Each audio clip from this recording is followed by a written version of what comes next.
and welcome back to our channel Trailhead Ranger NJ, and we are doing this series of preparation for Sales Cloud Consultant certification. And in our last video we have completed these articles and also this video, that is create reports and dashboards for sales and marketing managers. And in this video we will be targeting to complete this DevOps Center quick look, and it's a very short module. It's just talking about that what is DevOps and how should we use it and what is its importance. So DevOps, actually, what do you understand by DevOps?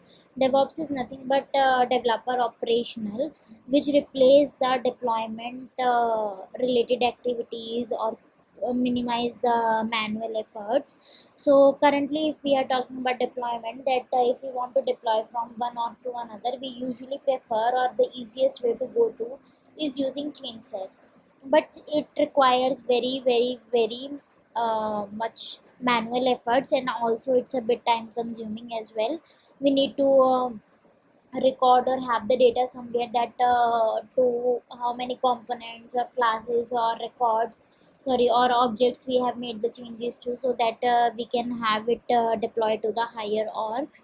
But using DevOps, it's a tool which enable us to do it with low code to pro code continuum, and also we don't have to do it manually. So it helps us to have the changes tracked automatically. We do not need to have sticky notes or spreadsheets to document all of our changes. It has source control repository, which is a source of truth for project changes. That is, all the changes of project will be at one place at a time, and we can check whatever everyone's working on, whatever changes has been done by any other team member. We can create source control branches and then manage separately, and then have our changes pushed back through to the source control repository. So suppose if we do have a developer who is using change sets to deploy his or her changes, but there is another developer who is using salesforce DX tooling, that is using DevOps, but the release manager is using both of them, so it will be more complex for him. So what we can do, we can have one developer use the salesforce DX and then pull all the changes she has done to the org, and then create a source control branch and push the changes to the repository. Then we can have a developer or a senior developer to have the changes review and approve it. If the changes are approved, then only it can be pushed to the main repository, otherwise it is not.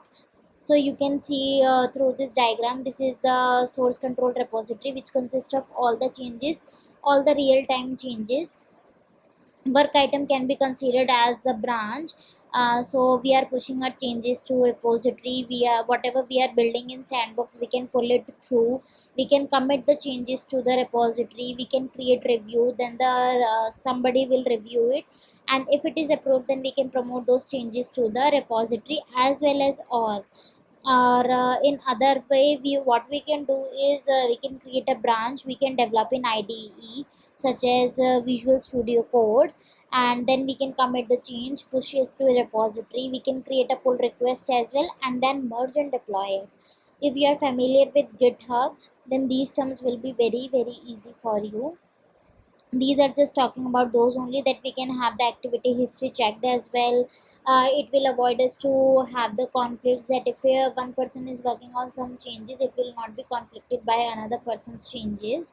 We have the ability to delete metadata as well, and we can have the validation only deployments, that is, if it is approved, then only we can have it deployed to the source main repository, otherwise not. So let's come to the quiz.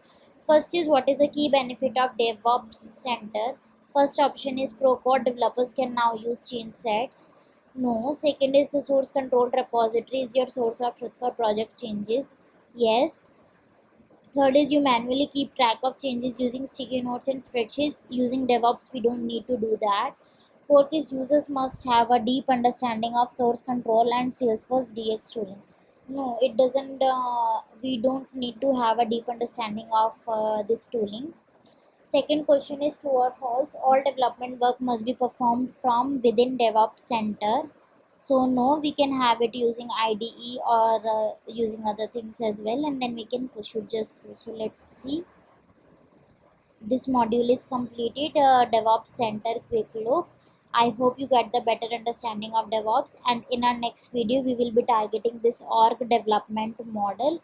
So stay tuned, and if you like the video, please like it, subscribe the channel, and do let me know in the comment section if you have any doubt or if you want me to change any approach. Thank you.